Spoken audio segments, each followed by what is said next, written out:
ቃል ይፈውሳል፣ ቃል ያድናል፣ ቃል ይታደጋል። አሁን በኢየሱስ ስም በእያንዳንዱ ሰው ህይወት ላይ አዲስን ነገር የሚያደርግ የእግዚአብሔር ቃል ይንቀሳቀስ። የጨለማው ዓለም ሥራ በጌታ በኢየሱስ ስም ይመታ። በተለያየ አይነት ረቂቅ ሲስተም አሁን እየሰራ ያለ ትውልድ ፈውስን እንዳይቀበል የተነገረላቸው ቃል እንዳይፈጸም በአየሩ ላይ የተቀመጠ ጨለማ የተመታ ይሆን። እጃችሁን ከፍ አድርጉና እስቲ በኢየሱስ ስም ይፍረስ በሉ። የመጨረሻ ጊዜ በኢየሱስ ስም ይፍረስ በሉ። አሁን የትኛውም ጨለማ እንዳይንቀሳቀስ ጸልያለሁ። ቃል በኢየሱስ ስም በህይወታችን ላይ ታምራት ያድርግ። በምትወደው ብላቴና በኢየሱስ ስም ብለን ጸልየናል። ለናዝሬቱ ለኢየሱስ እልልታ ጭብጨባ አምጡ እስቲ። አጠገባችሁ ያለውን ሰው ያንተ ቀን ነው በሉት። አይ አምናችሁ እንድትናገሩ ነው የምፈልገው። በመካከላችሁ ተስፋ የሞተበት ሰው አለ። በጣም አዝኖ ተቸግሮ በተለያየ አይነት ጥያቄ ውስጥ የመጣ ሰው አለ። ስለዚህ በእምነት ተናገሩበት፣ ጨብጡትና ያንተ ቀን ነው በሉት። ላይካቦሽ ያፋችሁን ቃል የሚያጸና ጌታ አለ። የማን ቀን ነው? እስቲ የኔ ቀን ነው ብላችሁ አውጆ። እግዚአብሔር ይባረክ። ማን ነው ተረኛ ቆሞ ለመመስከር የተዘጋጀ ሰው ዛሬ ከሚደረግለት ነገር አንፃር? ወይኔ እግዚአብሔር ታሪካችሁን ዛሬ ይቀይረዋል። የእርሱን በጎነት እንድትናገሩ የሚያደርግ ከባድ የሆነ ምስክርነት በእናንተ ህይወት ላይ ሆነ። ጌታ ይሄንን አደረገልኝ ስትሉ የእግዚአብሔርን ቸርነትና የእግዚአብሔርን በጎነት ነው የምትናገሩት ወገኖቼ። ዛሬ በህይወታችሁ ላይ ለእግዚአብሔር ክብር የሚሆን አዲስ ስራ በህይወታችሁ ይሰራል። ያመነ ሰው እስቲ እጁን ዘርግቶ አሜን ብለው ይቀበል። የጌታ ስራ ሊቀልብን አይገባም። ዛሬ በህይወታችን ላይ ይሰራል። አሜን። አጠገባችሁ ያለውን ሰው ይሰራል በሉት። ወገኖቼ በፎቶ ጌታ የደምን ካንሰር ከነቀለ እዚህም አሁን የተቀመጣችሁበት ቦታ የናዝሬቱ ኢየሱስ እሳት አለ። ፈዋሹ እሱ ነው። እሱን ካመናችሁ ዛሬ በህይወታችሁ ላይ በሽታ አይቀጥልም፣ እርግማን አይቀጥልም፣ ድህነት አይቀጥልም።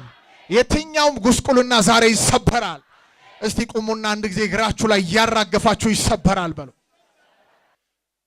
እስቲ እግራችሁን እያንቀሳቀሳችሁ ይሰበራል በሉ። አሜን አሜን። እንዳትሄዱ እግራችሁን የያዘ ሰንሰለት ዛሬ ይሰበራል። የእርግማን ስራ ዛሬ ይሰበራል። የጨለማ ስራ ዛሬ ይሰበራል። የሟርት ስራ ዛሬ ይሰበራል። በእናንተና በጌታ መካከል ገብቶ ሰላማችሁን ሊወስድ መንፈሳዊ ህይወታችሁን ሊያደፈርስ የወጣ ጨለማ ዛሬ ይፈርሳል። የሚያምን ሰው እስቲ እጁን ዘርግቶ አሜን ብለው ይቀበል። አጨብጭቡ ለጌታ ክብር። ጌታ ክብራችሁ ቁጭ በሉ። ይህ መልእክት ለእኔም ነው የመጣው። እጄን ዘርግቼ ነው አሜን ብዬ የተቀበልኩት። አዲስ ነገር ዛሬ ይሆናል። እንግዳና አዲስ ነገር የሚያደርገው ጌታ የታምራት አምላክ የብርሃን አምላክ እግዚአብሔር እሱ በተናገረ ጊዜ ቃሉ የሚፈጸምለት የእስራኤል ቅዱስ ዛሬ በህይወታችሁ ላይ አዲስ ነገር ያደርጋል። ወይኔ ላመኑ ሰዎች በጌታ በኢየሱስ ስም ይሆንላቸዋል። አውጁ እስቲ እጃችሁን ከፍ አድርጋችሁ አዲስ ነገር ይሆናል በሉ። ጨምሮ አዲስ ነገር ይሆናል በሉ። ለሆነ ሰው አዲስ ዳይሜንሽን ይከፈትለታል በጌታ አዲስ ደጅ የሚከፈትለት ሰው ትላንት ያላየውን ነገር የጌታን ክብር የሚያስጠራ የጌታን ስም በአደባባይ የሚያስጠራ የእግዚአብሔር ክብር የሚሆንለት አዲስ የሆነ ነገር በህይወታቸው የሚሆንላቸው ሰዎች አሉ። እስቲ ራሳችሁ ላይ ተናገሩ። አዲስ ነገር ይሆንልኛል በሉ። አላቅም በምን ሳይድ እንደጠበቃችሁ እኔ ግን የማቀው ነገር አለ። በመንፈሳዊ ህይወታችሁ ላይ አዲስ ነገር ይሆናል። መነቃቃትን የሚያደርግ የእግዚአብሔር እጅ ያገኛችኋል። በቢዝነሳችሁ ላይ አዲስ ነገር ይሆናል። በጤንነታችሁ ላይ አዲስ ነገር ይሆናል። አውጁ ይሄን ቃል። ጠላት ይስማ፣ ሰይጣን ይስማ፣ አይሆንም የሚለው ሟርተኛው ይስማ፣ ወደረኛውም ይስማ። እግዚአብሔር አምላክ ዛሬ እንዲህ በቃሉ ይላል አዲስ ነገር ይሆናል። አውጁ እስቲ አዲስ ነገር ይሆናል በሉ።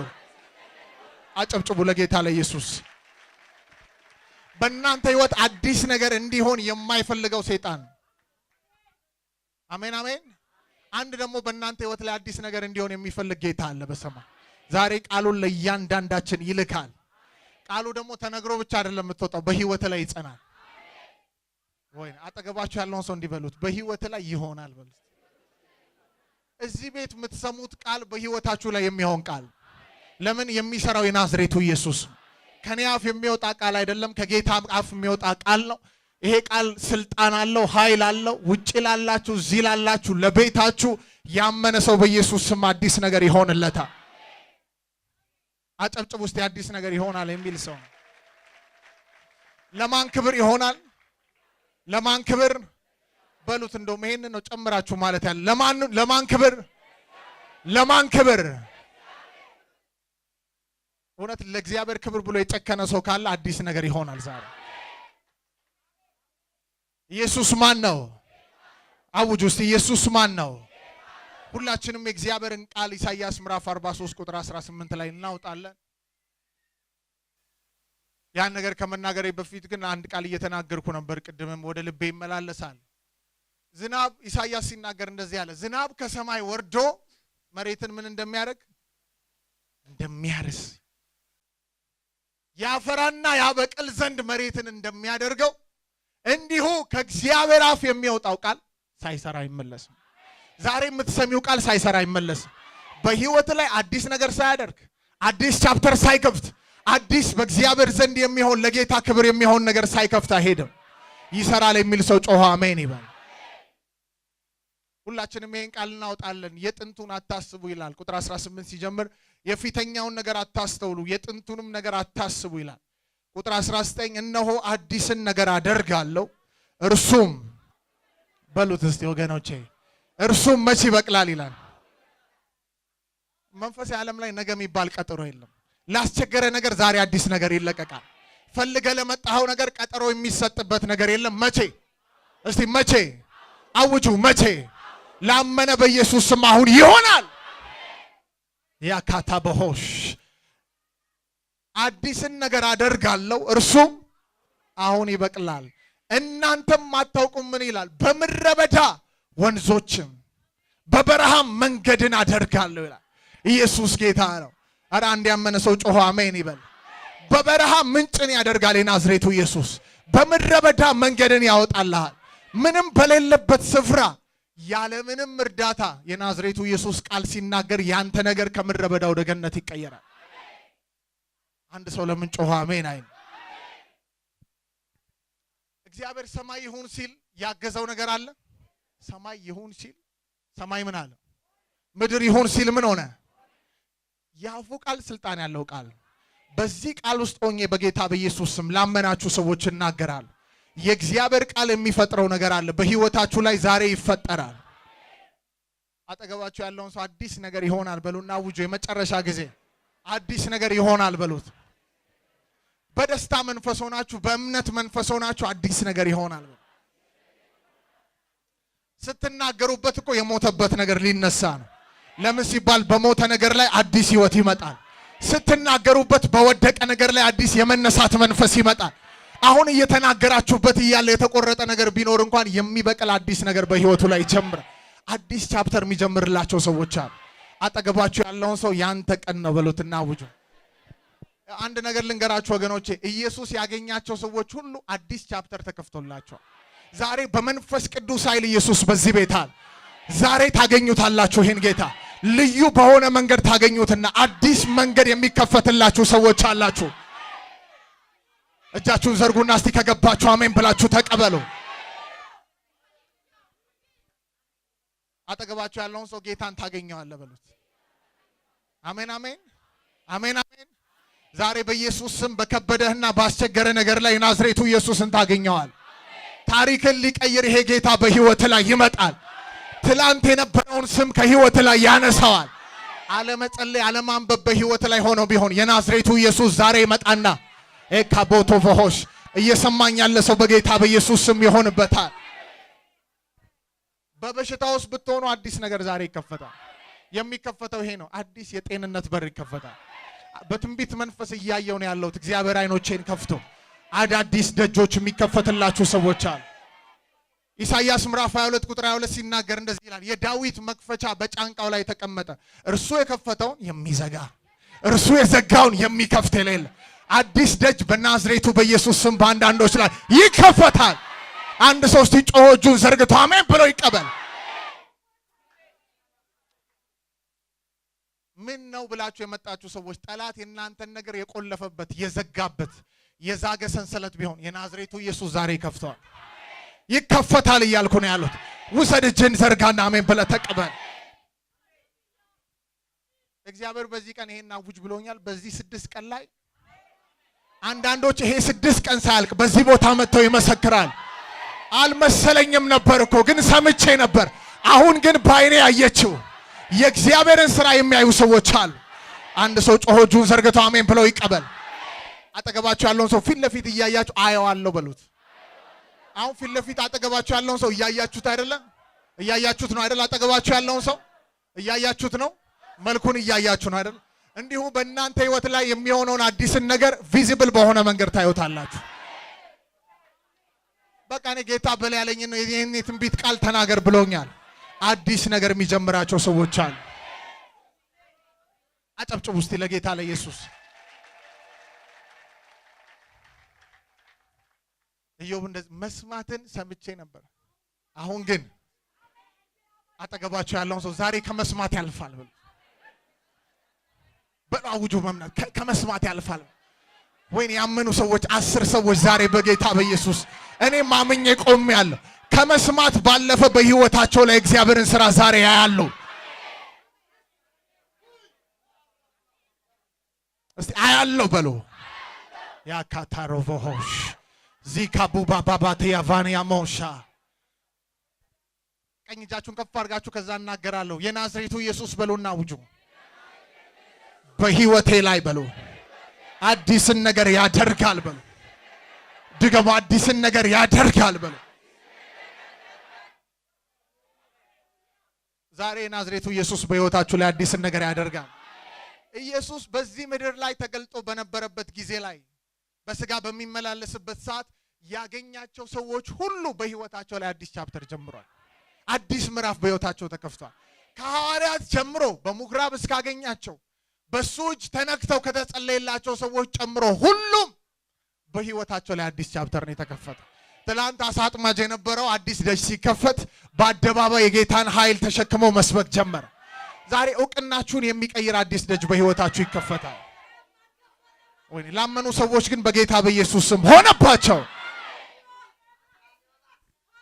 ወይኖች አንዳንዴ በቃል ውስጥ ያለን ትንቢታዊ ኃይል ስትረዱት ለዘመናት በ20 ዓመት ጸሎት ያልወጣችሁበትን አንድ ቃል በህይወታችሁ ላይ ሲመጣ ከዚህ በኋላማ መቆየት አይችልም እዚህ እና እናስቸኩለው እየተባለ ከገባህበት ወጥመድ ጌታ ወደ አዲስ ነገር ያወጣሃል። ዮሴፍን ከወረደበት ጉድጓድ ያወጣው የእግዚአብሔር ቃል 100% ወንጌል እንገራችሁ። ዮሴፍን ያስፈታው ንጉሥ ሳይሆን ዮሴፍን ያስፈታው እግዚአብሔር ነው። ይሄን የሚስማማ ሰው እስቲ ጮኸ አሜን ይበል። ያንተ ነገር በሆኑ ሰዎች ተመስሎ ሊሰራ ይችላል፣ ነገር ግን ከላይ ነው ትእዛዝ የሚወጣው። ዛሬ ትእዛዝ ይወጣላችኋል፣ አዲስ ነገር ይሆናል። አጠገባችሁ ያለውን ሰው እንዲህ በሉት፣ ሰምተሃል በሉት፣ ታየዋለህ በሉት። ውይ ያመኑ ሰዎች ያያሉ። አጨብጭቡ እስቲ ለኢየሱስ። አንዳንድ ሰዎች በጉባኤ ውስጥ ራሱ እያየው የሆነ ነገር እየተቀየረላቸዋል። ለካታ ቦሆሽ ኢሳይያስ ሲናገር በዚህ ስፍራ እንደዚያ የጥንቱን አታስቡ ያለፈውንም ነገር ተውት። በቃ አሁን ለምንድን ነው ስለ ጥንቱ የምታስቡት? ትላንት ስለነበረው ውድቀት አታስብ። ትላንት ስለነበረው ሞት አታስብ። ትላንት በአንተ ህይወት ስለነበረው መታወቂያ አታስብ። አዲስ ነገር እኮ ሊከፈት በፊታል። የካታ ቦሮቮኮሆሽ ትውልድ ስለ ትላንትናው ሊያወራ ይችላል። አንተ ግን ትላንትና ሰፈር ላይ አይደለም፣ አዲስ ሰፈር በጌታ በኢየሱስ ስም ትገባል። ይህ መንፈሳዊ ቋንቋ ነው። እስቲ እግራችሁን አንቀሳቅሱና አሜን ይሆንልኛል በሉ። በበሽታ የምትታወቁ ሰዎች የምስራች አለኝ። እዚህ ጋር ቆመው ብዙ ሰዎች ሲመሰክሩ አይታችኋል። ከዚህ ተፈወስኩ የሚሉት ይሄ እኮ አዲስ ቻፕተር የሚጀምራቸውን ጌታ አውጥቶ ትላንት ከነበሩበት ሰፈር አውጥቶ ቀየራቸው። መንፈሳዊ ዓለም ላይ ከሆነ ዓለም ወጣችሁ ዛሬ ወደ ጤንነት ዓለም ትሻገራለ። ከውድቀት ዓለም ወጥተህ ወደ ከፍታ ዓለም ትሻገራል። ለምን ሲባል አዲስ ነገር የሚያደርግ የእግዚአብሔር ቃል በህይወታችን ይገለጣል። አንድ ሰው እጁን ዘርግቶ ጮሆ አሜን ብሎ ይቀበል። አጨብጭቡ እስቲ። ጌታ ያክብራችሁ። ተቀመጡ። አሁን እንኳን እየተናገርኩ የሆነ የሚሰማኝ ፕሬዘንስ አለ እንዳልቆም ያደርገኝ። ወገኖቼ ይሄ እግዚአብሔር መገኘት በህይወታችሁ ላይ ታላቅ ነገር ያደርጋል። አጠገባችሁ ያለውን ሰው የጥንቱን አታስበው በሉት፣ ተወው በሉት። የተሻለ ነገር ከፊት አለ በሉ።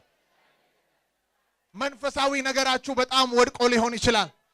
እግዚአብሔርን የመፍራት መንፈሳችሁ ከናንተ ተወስዶ ሊሆን ይችላል። በፊት የነበራችሁ ከጌታ ጋር የነበራችሁ ህብረት ከናንተ ለቆ ሄዶ ሊሆን ይችላል። ነገር ግን እግዚአብሔር ዛሬ የእንደገና አምላክ ስለሆነ አዲስን መንፈሳዊ ደጆች ለመክፈት በዚህ ቤት ቃል ይናገራል። ትላንት የነበረ ረሃብና ጥማት ተወስዶ ሊሆን ይችላል። ትላንት የነበራችሁ ደግሞ ሌሎች ጤንነት ተወስዶባችሁ ሊሆን ይችላል። ትላንት በእናንተ ህይወት ላይ የነበረ ነገር ግን ዛሬ የሌለ ነገር ወገኖቼ ዛሬ ካላችሁበት ነገር የሚያወጣ የጌታ እጅ ይመጣል። እመኑና ተቀበሉኝ። በጌታ በኢየሱስ ስም በህይወታችሁ ይሆናል። በዚህ ስፍራ ሲናገር የጥንቱን አታስቡ። እስቲ አላስብም በሉ፣ አላስብም በሉና ውጁ።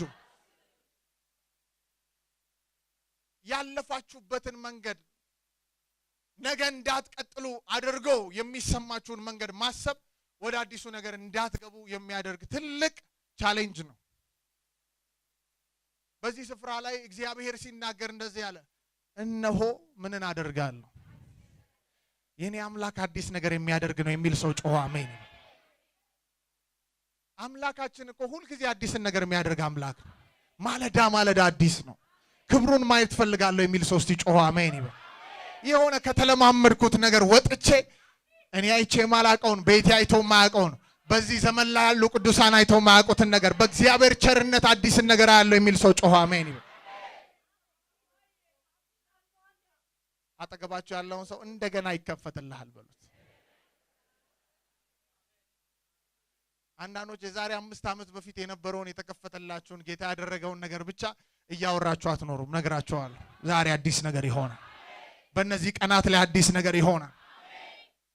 አንዳንድ ሰው ጌታን የሚያውቀው በድሮ ነገር ነው። የዛሬ 20 ዓመት በፊት ከ20 ዓመት በኋላ ተናገር ቢባል በህይወቱ ላይ ታንጀብል የሆነ የእግዚአብሔርን የታምራት ስራ በህይወቱ ላይ አላየው። ሁሉ ነገር ቆሞበታል። የጥንቱን አታስበው፣ ተው። አዲስ ነገር የምታወራውን ነገር ዛሬ በኢየሱስ ስም ይጀምራል። እኔ ግን ዛሬ ለሚያምኑ ሰዎች ይሄንን ትንቢት እናገራለሁ በጌታ በኢየሱስ። በየቀኑ የጌታን እጅ የሚያዩበት ሌቭል ውስጥ ይገባል። ያላችሁበት ቦታ ላይ መች ይችላል። አሁን እየተጓዛችሁት ያላችሁት መንገድ ምንም ነገር ፍሬ ያገኝበታለሁ ብላችሁ ተስፋ ቆርጣችሁ ያላችሁበት ሁኔታ ሊኖር ይችላል። እግዚአብሔር ግን ባላችሁበት ምድረ በዳ አዲስ ነገር ያደርጋል። እጅ ባፍ የሚያስጭን ነገር ያደርጋል። እመኑ፣ ተቀበሉ። በጌታ በኢየሱስ ስም ያደርጋል። ይስሐቅን አይታችሁታል። ዘፍጥረት 26 ምዕራፍ 12 ላይ ቁጥር 12 ላይ 26 12 ላይ በጌራራ ምድር ተቀምጦ ህዝቡላ ወደ ግብጽ ሲሸሽ እሱ ግን በጌራራ ምድር ተቀመጠ። ድርቅ ነው መሬቱ፣ ምንም የሚያፈራ መሬት አይደለም። አዲስን ነገር የሚያደርግ የእስራኤል ቅዱስ ከሱ ጋር ስለነበር በዛው ምድር ዘርቶ በዛው ዓመት 100 እጥፍ አጨደ ይላል። ይሄ ምንድነው? ከሱ ጋር ያለው የዕብራውያን አምላክ አዲስን ነገር የሚያደርግ አምላክ። በዙሪያ ያለው ነገር ላይመች ይችላል። የናዝሬቱ ኢየሱስ አዲስን ነገር ያደርጋል። ለዚህ ነው ስለገባው ኢሳይያስ እንደዚህ ያለ በበረሃ ምንጭን ያደርጋል። በበረሃ ፈልጋችሁ የምታጡት ነገር በተአምር ይገኛል ተብሎ የማይታሰብ ነገር በበረሃ ምንጭ ነው። በተአምር አይገኝም። በምድረ በዳ ላይ ደግሞ መንገድን ማግኘት በጣም ከባድ ነው። አንድ ሰው ስለ ምድረ በዳ ማያውቅ ሰው ምድረ በዳ ላይ ብታስቀምጡት ዓመቱን ሙሉ ሲሽከረከር ይውላል እንጂ መንገዱን አውቆ የሚወጣበትን ነገር አያገኝም። በበረሃ ውስጥና በምድረ በዳ ውስጥ መንገድ ለማግኘት ከባድ ነው። ምንም በሌለበት ስፍራ በበረሃ ውስጥ ምንጭ ለማግኘት ከባድ ነው። የናዝሬቱ ኢየሱስ ግን ይችላል። የናዝሬቱ ኢየሱስ ምን ይላል? እስቲ ይችላል ብላችሁ አውጁ። ዛሬ ምድረ በዳ ውስጥ ያላችሁ ሰዎች መልእክት አለኝ። ጌታ ሊያበረታችሁ ይፈልጋል። ምድረ በዳችሁን በምንጭ ይሞላዋል ጌታ። ያላችሁበትን በረሃ ይቀይረውና የናዝሬቱ ኢየሱስ ትውልድ ሁሉ አንተን ተመልክቶ እግዚአብሔር ይሄንን አደረገለት የሚባል ነገር በህይወት ይሆናል። ይሄ ቃል በህይወቴ ላይ ይሰራል የሚል ሰው እጁን ከፍ አድርጎ አሜን ብሎ ይቀበል።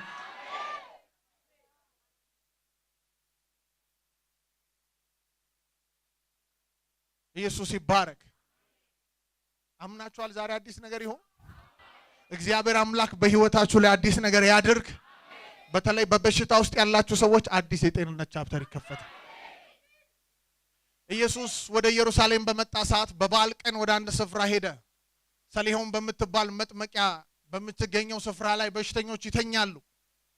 በበዓል ቀን ሰው ከሰው ጋር በሚጠያየቅበት ሰዓት ሄደ ኢየሱስ 38 ዓመት ሙሉ ሽባ የነበረውን ሰው ተመለከተ። በጥንት ችግር ውስጥ እንደነበር ለዘመናት በታሰረበት ነገር ውስጥ እንዳለ ስላወቀ ኢየሱስ ቃል በቃል መጽሐፉ ሲናገር ነው እንደዚህ ይላል፣ ብዙ ጊዜ እዛ ስፍራ እንደቆየ አውቆ። ዛሬ ጌታ የሚፈርድልህ አዲስ ደጅ የሚከፍትልህ ብዙ ጊዜ በዛ ስፍራ እንዳለ አውቆ አይገባህም፣ ትወጣለህ ከዛ ስፍራ። አዲስ ደጅ ዛሬ ይከፈታል። ለምን አንድ ሰው እጁን ከፍ አድርጎ አሜን ብሎ አይቀበልም? በዚህ ቃል እየተሰበከ በህይወታችሁ ላይ ታምራት ይሆን። እኔ ዛሬ እጄን ጭኜ ባልጸልይ የቃሉ ኃይል ታላቅ ስልጣን አለ። በህይወታችሁ ላይ አዲስ ነገር ያደርጋል። ያመኑ ሰዎች ከዚህ ቤት ወጥተው የሆነ ቦታ ሲሄዱ አዲስ ነገር መሆኑን በስልካቸው የሚሰሙ፣ አንዳንዶች ደግሞ ተኝተው መንፈሳዊ ዓለም ላይ እንዴ ከዚህ በፊት እዚህ አይነት ነገር ውስጥ ነበርኩኝ ማን ነው ወደዚህ ነገር የከተተኝ እስከሚሉ ድረስ ድንገተኛ የሆነ የመላእክት ጉብኝት የሚያገኛቸው ሰዎች አሉ።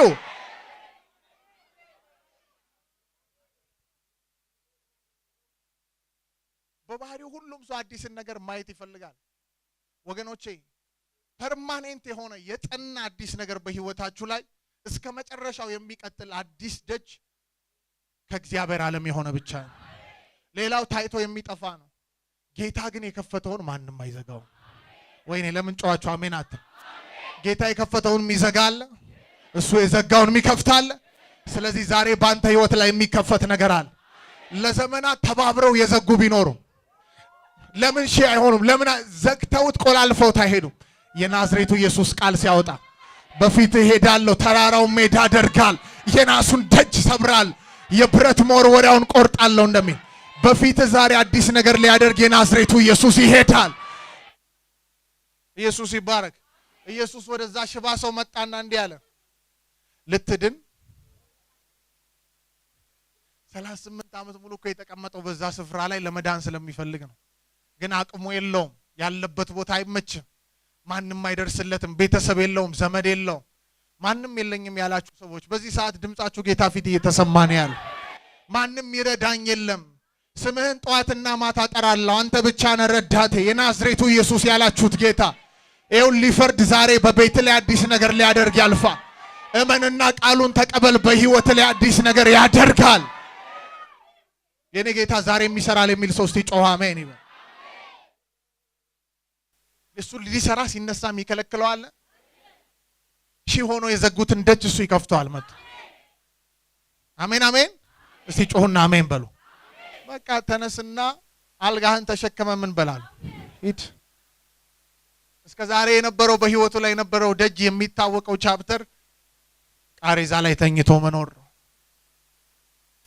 ጌታ ሲናገረኝ አንድ ነገር አውቃለሁ። ሁሉ ጊዜ በመሄድበት ስፍራ ሁሉ ለእምነት እንዲሆናችሁ ጥቂት ነገር ልናገር። ቀድሜ የሰማሁት ይሆናል ካለኝ ይሆናል። ለምን ተናጋሪው ማን ነው? ፈዋሹ ማን ነው? እሱ አዲስ ነገር ይሆናል ካለ በአንተ ህይወት ላይ በቃ ማመስገን ብቻ ነው የሚጠበቀው። አምነህ ይሄን ቃል ስትቀበል በህይወት ላይ ይሆናል። እስኪ ቀኝ እጃችሁን ከፍ አድርጋችሁ አይኖቻችሁን ጨፍናችሁ እንዲህ ብላችሁ አውጁ። የእምነት አዋጅ ነው የምታውጁት። አሁን በመንፈሳዊ ህይወቴ ላይ በሉ፣ በስጋዊ ህይወቴ ላይ በሉ፣ ያልጠበቅኩት ነገር ይሆናል። አዲስ ነገር ለኔና ለቤቴ ከትንቢቱ ቃል የተነሳ ይሆናል በሉት። ይሆናል በሉ። ሟርተኛው አይከለክለውም በሉ። ደጋሚው አይከለክለውም በሉ። ወዳጆች አይከለክሉትም በሉ። ይሆናል ብላችሁ አውጁ። የመጨረሻ ነገር ልናገር። ዛሬ የምትቀበሉት መንፈስ፣ በዚህ ቃል ውስጥ የምትቀበሉት መንፈስ በህይወታችሁ ላይ የተዘጋውን ነገር የሚከፍት ነው። የእግዚአብሔርን አብሮነት አንዳንዶች በኃይል ተቀበላችሁ ትሄዳላችሁ። በፊት ተዘግቶ የነበረው ነገር ተከፍቶ ታገኙታላችሁ። አሜን አሜን። የእግዚአብሔር አብሮነትና የእግዚአብሔር ቃል በህይወታችሁ ሲኖር ኢዮብ አንድ ስፍራ የተናገረው ቃል ይገርመኛል። ይሄን ተናግሬ እንጸልያለን። ኢዮብ ምዕራፍ 29 ላይ ኢዮብ ሲናገር እንደዚህ አለ፣ የእግዚአብሔር ወዳጅነት ከኔ ጋር በነበረ ጊዜ አለ አለት የሆነው ነገር ለኔ ዘይት ያፈልቅ ነበር አለ። አሜን አሜን። አለት የነበረው ነገር ምን ያፈልቅ ነበር? ይሄ ወገኖች አዲስ ነገር ነው። አለት ዘይት አፍልቆ አያውቅም። በአንተ ህይወት ላይ ግን እጅ ባፍ የሚያስጭን ነገር ይሆናል። ወይኔ ቁጭ ብላችሁ ትሰሙኛላችሁ። አንዳንዶቹ በጌታ በኢየሱስ ስም እንዲሆን እናገራል። በኔ ህይወት ባንተ ህይወት እዚህ በመጣችሁ ሁሉ ላይ እጅ ባፍ የሚያስጭን ነገር ይሆናል። አጨብጭቡ እስቲ ለጌታ ለኢየሱስ። አጠገባችሁ ያለውን ሰው እንደዚህ በሉት፣ የእግዚአብሔር አብሮነት በሉት፣ የእግዚአብሔር ቃል በሉት፣ የማያደርገው ነገር የለም በሉት። ማየው በመንፈስ ያል 5 ዓመት የሞከራችሁት 10 ዓመት ከናንተ ጋር የነበረ ነገር ዛሬ ናዝሬቱ ኢየሱስ አዲስ እንደጅ ከፍተዋል። ለምን አሜን አትሉም? ጫዋችሁ ኢዮብ ይሄንን የተናገረው ምዕራፍ 29 ቁጥር 6 ላይ አለቱ ምን ያፈልቅልኝ ነበር? እስቲ አጠገባችሁ ያለውን አለቱ ዘይት ያፈልቅልሃል በሉት። አለቱ ዘይት ካፈለቀልህማ አፈር ጋር ብትሄድ በቃ ትፍለቀለቃለህ ማለት ነው። አለት የሆነው ከባድ ነገር ላንተ ዘይት ካፈለቀ ለማን ክብር ያፈልቃል? እስቲ ለእግዚአብሔር ክብር ብላችሁ አውጁ። ሁሉም ሰው በእግሮቹ ይቆምና ለጌታ ለኢየሱስ እልልታ ጭብጨባ ያመጣል። ቀኝ እጃችሁን ከፍ አድርጉና እንዲህ ብላችሁ አውጁ።